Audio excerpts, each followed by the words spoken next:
Well, it's the 23rd day of November, and things are not looking good. As I look out over the river here, as you can see, lots of overflow. It's 18 degrees above zero. It was 23, I think, yesterday. The river is moving, or the river surface is moving. Very slowly, but it is moving, because underneath all of this white is water that is moving.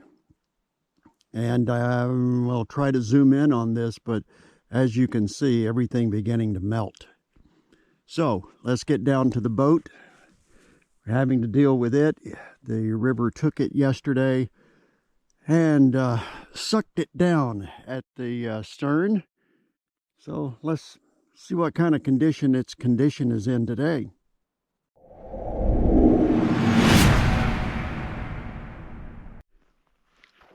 Well, as you can probably see, during the night the river sucked the stern under and flooded the boat.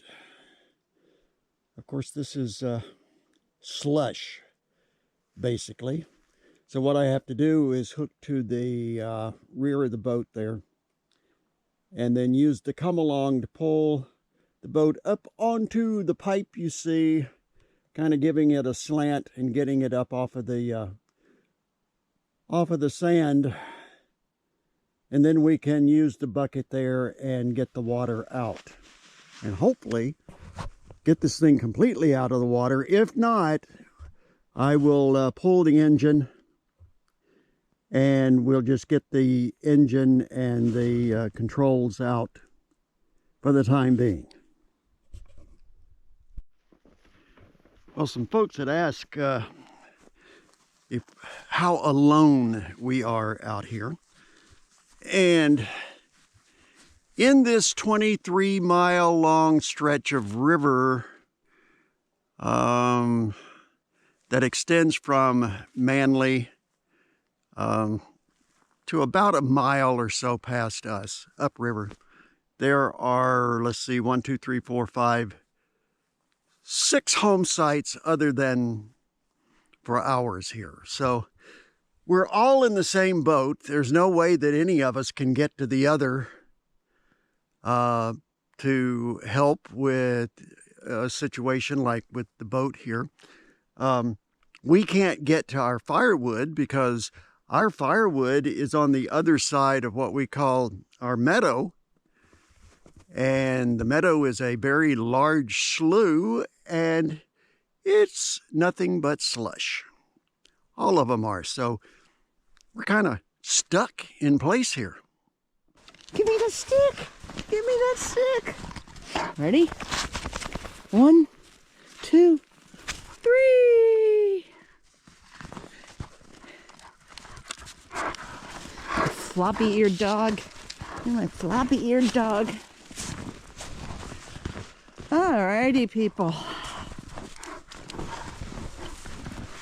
So I thought I'd come out and do a walk and talk and maybe clarify a thing or two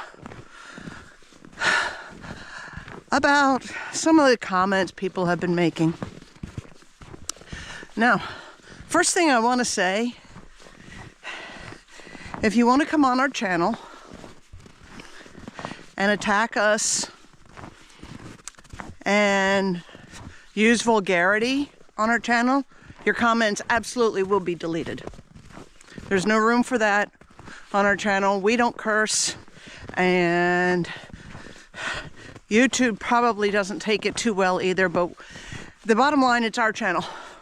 So there will be no cursing on it unless you want to see how fast your comment gets deleted. Now, for the next thing. It is snowing right now. I don't know if it'll show up on here, but it is snowing, a light snow. Down across the river, you can kind of see some sunlight. As you can see, there's a little bit of daylight, sunlight, whatever you want to call it, across the river. But here, It is snowing. The second thing I want to address. We have had people on this channel comment, calling us names, telling us we're playing the victim, and that we're lying about our life out here, all so that we can make some money. Well, let me tell you something. As one of these people have said, own it. Well, we are owning it. We own this property. We owe nothing. Everything we have is ours. Social Security and our retirement takes care of us out here. I am here to tell you that the amount of time Jed puts into editing videos, videoing to begin with, doesn't even come close to making minimum wage. We're lucky if he's making 50 cents an hour. So we're not getting rich on our channel. We're not lying on our channel. Have things been pretty negative as of late? Yes. And truthfully, if we had known our bank was going to collapse and we wouldn't be able to get our boat out of the river, if we had known just how bad river travel was, we likely wouldn't have bought this piece of property, and we would have found something, gasp, on the road system. There, I decided to have a sit down in my swing. Like I was saying, we would have had something on the road system. And people think we're making all this up and we're playing the victim and we're doing this so that we get money. Yeah, it's been pretty depressing lately. We're out here this summer. We were going to get a loft put on the cabin so that we'd actually have room inside the cabin, but it rained all summer. And now for the winter, when we were planning on me getting to town and getting us some supplies, well, we're not even frozen up. I'll show you. You see that? That should be solid ice right now. See down here? That should be solid ice. Across the river, that was solid ice a few days ago. But now we went from 22 below, I think was our coldest, and now right now we're at 21 or 22 above. And it's been this way for several days. This is not normal November weather by a long shot. So, here's the thing. We are 180 miles from town.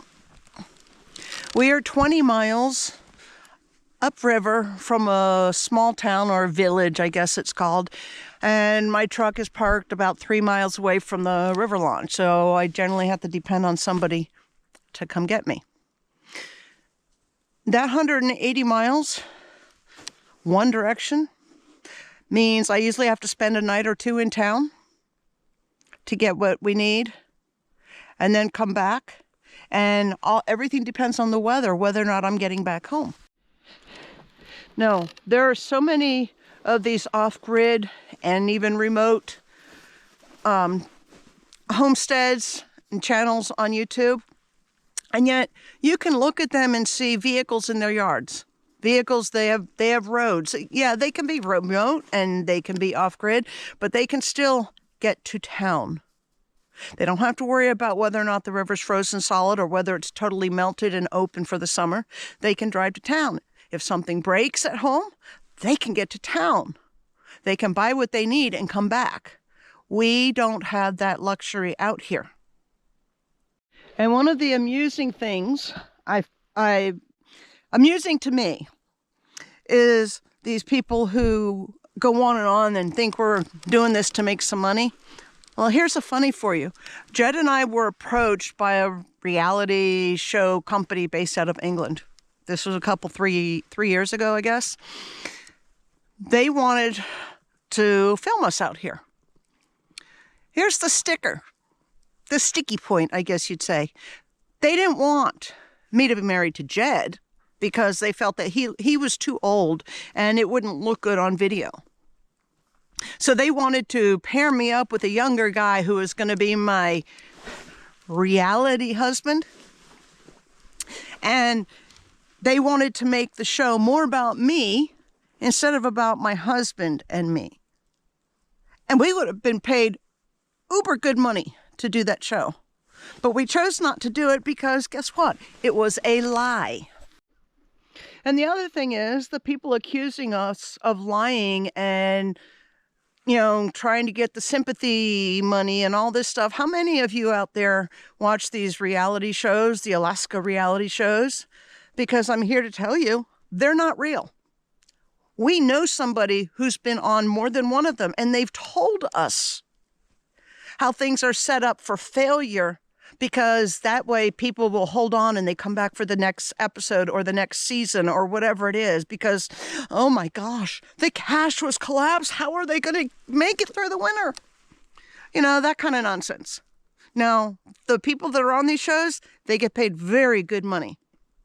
And most of it is made up. It's not real. It's not real Alaskan off-grid living. I guess in summary, what I'm trying to say is we're not lying about anything. This has been a really harsh year with everything breaking down and unable to get back and forth to town easily. And we're not making any money out of this. We make a few dollars, but not enough to justify the amount of time that Jed puts into doing this. It's just a little something extra to help us along. And here's the thing. If you think we're lying, that doesn't mean we're lying. It means you're brainwashed by these other channels or the Alaska reality shows that don't show anything remotely close to reality. And just because you think it's a lie doesn't make it a lie. The truth is the truth, whether or not you believe it. Period. If you don't like what you see on our channel, there's no need to be vulgar about it. There's no need to attack us about it. If you don't like what you see, I politely invite you to leave. We don't want you on our channel if that's how you feel. Sorry, not sorry. There's the facts. Have a great day. I think I'm going to go inside and make my swamp crackers, but I call them bush crackers because I don't have all the ingredients out here to make the original recipe, so I sort of made it up on my own. Ta-ta for now.